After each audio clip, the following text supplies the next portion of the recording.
Heran saya, 454 tahun yang lalu Maulana Syarif Hidayatullah meninggal, masih mampu mempersatukan umat, mempersatukan bangsa. Malu rasanya kepada orang mati.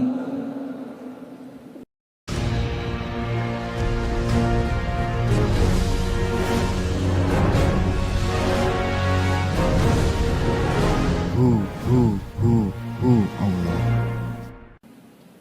Maka dari itu Allah Ta'ala memuliakan.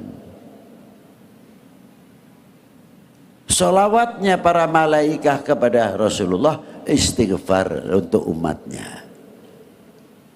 Jadi kita ini sudah banyak istighfar yang dilakukan oleh para malaikah. Dan di dalam kalimat sholawat pasti ada wa ala ali sayyidina Muhammad.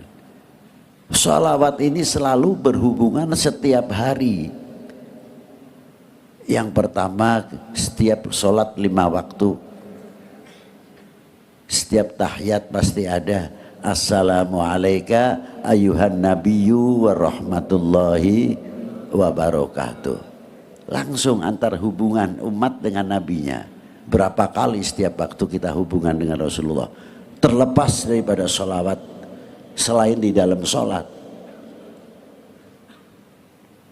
Nah, kalau kita merasa selalu menyambung kepada Rasulullah, lama-lama juga akan berpikir kalau kita perbuatannya tidak pas, tidak sesuai, tidak terpuji, kita malu karena kita selalu mengucapkan assalamualaikum ayuhan nabiyyu wa rahmatullahi wa barakatuh. Dan di kalimah wa ala ali sayyidina Muhammad, kalimah wa ala ali bukan makna untuk keluarga saja. Kata Imam Syafi'i, wa ala ali maknanya umat sayyidina Muhammad sallallahu alaihi wasallam. Jadi kita ini berhubungan setiap hari. Tidak di dalam sholat saja, di luar sholat pun kalau kita membaca sholawat, ya begitu berhubungan. Allahumma sholli ala sayyidina Muhammad wa ala ali sayyidina Muhammad. Yang di ujung timur, ujung barat, selagi al-mu'minun al-muslimun, kita selalu berhubungan Allahumma sholli ala Muhammad wa ala ali sayyidina Muhammad. Ini hebatnya sholawat. Dan di antara kota satu sama yang lain juga sama berhubungan dengan sholawat itu sendiri. Nah, kalau kita sudah merasa kulluhum ikhwani, semua adalah saudara kita, al mu'min akhul mu'min, al muslim akhul muslim, apa harapan kita dalam menyambung tali persaudaraan? Pasti kita akan menjaga jangan sampai menyakiti di antara sesama kita. Harus menjadi contoh ketauladanan yang luar biasa. Apalagi untuk bangsa ini. Kita sudah dididik oleh Rasulullah SAW dengan melalui sholawat, kepedulian kita terhadap sesama kita. Dampak sholawat itu ada hadits Rasulullah yang diriwayatkan oleh sahabat Anas bin Malik. Apa diantaranya sholawat tersebut? Rasulullah bersabda, barang siapa yang membacakan sholawat kepadaku 1 kali, sholawat itu dijadikan suhuban, awan yang jernih putih, diambil dari bahrun min rahmatillah, lautan rahmatnya Allah Ta'ala. Dan awan itu akan menetes, mengeluarkan embun. Apabila jatuh ke bumi akan menjadi emas. Bila mana jatuh ke gunung akan menjadi perak. Apabila jatuh ke orang yang belum beriman akan beriman. Itu hebatnya sholawat. Tanah yang gersang seperti apapun, kalau orangnya min ahli sholawat, insya Allah tanah itu akan menjadi subur karena berakatus sholawat. Gunung pun sama, yang erupsi dan sebagainya sering. Coba lingkarannya atau lingkupnya banyak membaca selawat, gunung itu akan dingin. Itu diantaranya. Sampai Rasulullah menjunjung dalam salawat itu orang-orang min ahli salawat, diantaranya ulama. Bila mana manusia ini sudah lari dari para ulama, 3 hal akan diturunkan oleh Allah Ta'ala. Apa yang pertama? Yarfa'ullahul barokah min ma'isyatihi, akan diangkat barokahnya dari perdagangannya dan pertaniannya. Kalau orang itu sudah jauh dari ulama, buminya pun yang diinjak ikut gersang, gunung pun ikut gersang. Karena apa? Kita menjauhi dari para ulama as-salihin, ulama yang soleh. Itu diantaranya. Nah, sholawat Nabi ya lebih apalagi. Maka pentingnya sholawat. Mari kita, apa yang dimaksud emas di bumi ini? Ya diantaranya jatuh kepada kita ini mampu tidak menjadi emas atau perak-perak, pendingin umat, pendingin bangsa ini, bisa menjauhkan dari segala benturan, dari segala provokasi yang akan memecah belah bangsa ini atau umat ini khususnya. Coba kalau kita rukun, kompak dan sebagainya, rahmatnya Allah Ta'ala akan turun. Coba kalau kita selalu pecah belah, jangan tanya, mana mungkin akan barokah.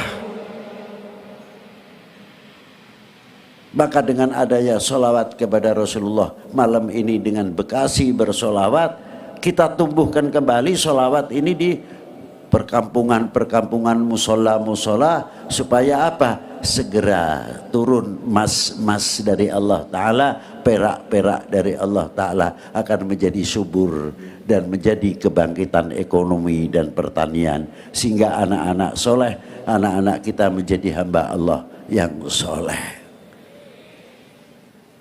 Apa sih pentingnya mahabbah? Cinta itu penting sekali. Jangan dikira apa. Kalau kita cinta sesama manusia, cinta sesama umat, tidak mudah akan dibenturkan. Dan orang yang mencintai itu tidak mudah akan membuka aibnya orang yang dicintai. Ada suami istri, tidak mungkin suami yang betul-betul mencintai istrinya akan membuka aibnya istrinya, tidak mungkin. Atau sebaliknya, kalau istri yang mencintai benar-benar kepada suaminya, tidak mungkin akan membuka aibnya suaminya. Begitu pula kalau kita cinta bangsa dan cinta tanah air, tidak mungkin akan menjelekkan bangsa sendiri, karena kita mencintai. Maka benar sabda Nabi SAW, apa? Kadar bobot iman seseorang adalah tergantung cintanya kepada aku. Kalau cintanya kepada aku luar biasa, imannya orang itu akan luar biasa. Tapi kalau imannya melentur, berarti orang itu kecintaannya kepada Rasulullah melentur. Terkadang pengetahuan dengan hadis tersebut bisa dibalik oleh oknum yang sengaja ingin melihat perpecahan umat beragama, khususnya umat Islam, atau senang perpecahan bangsa ini. Artinya dibalik, oh kalau begitu, kalau ingin memecah belah umat beragama khususnya Islam, jauhkan kecintaan umat ini kepada tokoh agamanya dan khususnya tokoh umat Islam. Kalau sudah jauh dengan para ulamanya, atas kecintaannya paling gampang dibenturkan. Begitu pula bagaimana cara menghancurkan bangsa ini, jauhkan kepercayaannya kepada pemerintahnya, kemampuan kebangsaannya, jauhkan kepercayaannya kepada TNI-nya, jauhkan kepercayaannya kepada Polri-nya, cari kelemahan-kelemahan yang kecil-kecil diorbitkan. Tapi ketika kita duduk bersama dengan TNI, Polri, pemerintah, ulama seperti malam hari ini, jarang diorbitkan. Lucu kan? Tapi ada kesalahan kecil diorbitkan luar biasa. Itu cara gembosi bagaimana kecintaannya bangsa ini kepada bangsanya, kepada pemerintahnya, kepada TNI Polri-nya.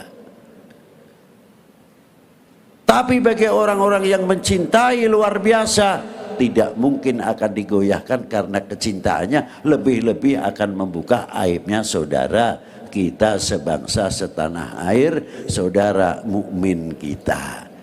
Itulah, coba kita lihat orang mati tapi masih bisa mengajak, masih bisa berdakwah. Saya berikan contoh yang sedikit saja. Luar Batang, Habib Hussein bin Abi Bakar Al-Idrus. Yang kedua Gunung Jati. Ada ndak orang yang ziarah ke Habib Hussein Luar Batang langsung menyanyi? Ada ndak? Ndak ada. Di dalam kuburnya masih berdakwah. Orang datang baca Yasin, orang datang tahlil, orang datang membaca sholawat dan lain sebagainya. Berarti sebab makam Habib Hussein, berarti orang di dalam kubur sudah meninggal sekian puluh tahun atau ratus tahun masih mengajak kita berdakwah, masih kita mengajak bersatu, masih mengajak kita ukhuwah. Ini orang sudah mati. Apalagi di Maulana Syarif Hidayatullah, separuh non muslim, separuh muslim. Yang non muslim dengan segala caranya, keyakinannya, yang kita yang muslim dengan cara kita, yang tahlilnya panjang, yang tahlilnya pendek, yang suaranya keras dan lain sebagainya. Heran saya, 454 tahun yang lalu Maulana Syarif Hidayatullah meninggal, masih mampu mempersatukan umat, mempersatukan bangsa. Malu rasanya kepada orang mati.